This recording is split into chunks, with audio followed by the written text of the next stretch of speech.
And good morning. Welcome to Hot Seat. My guest today is Ken McQueen, the Secretary of Energy and Environment for Oklahoma. Good to see you. Good morning, Scott. Secretary. Well, we've been following energy developments in the last few weeks. There are a lot happening. But you took over in September as the Secretary of Energy and Environment.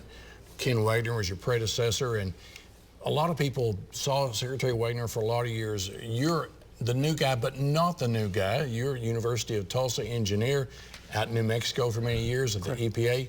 Tell us a little bit about Ken McQueen. Well, I've worked in the industry since I was 19 years old. Spent most of the last part of my industry career in New Mexico, retired in 2016. At that point, the governor asked me to come down and be her energy secretary. So this is really my second tour of duty.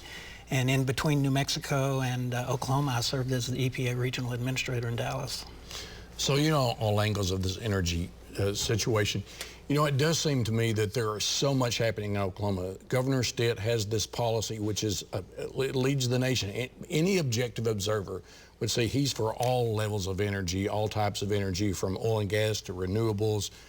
There's just so much.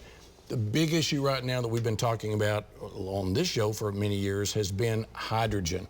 Oklahoma's taken a big step. Give us an idea of what's happening with Project Halo and why it's important to Oklahoma.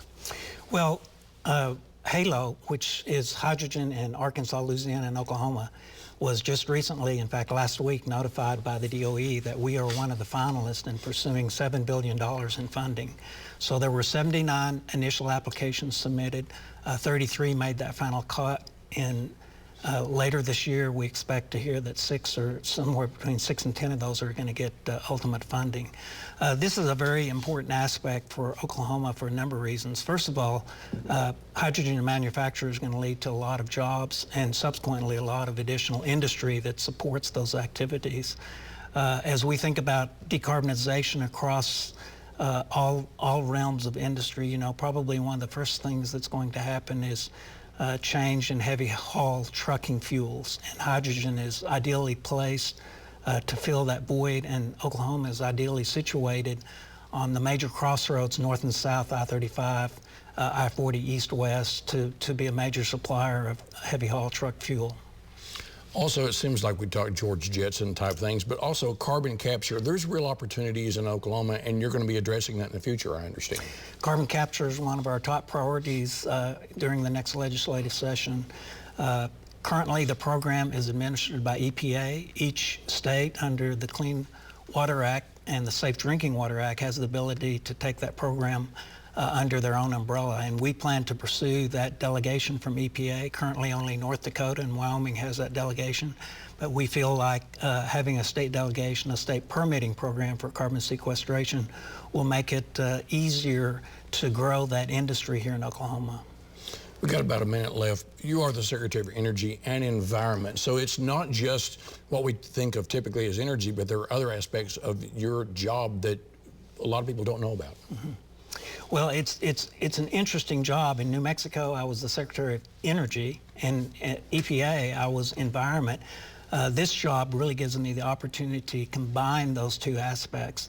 And I think it really is advantageous to have these two departments together because it makes it possible for us to look for collaborative solutions, not exclusive solutions that either benefits energy or environment, but works together to benefit both of those.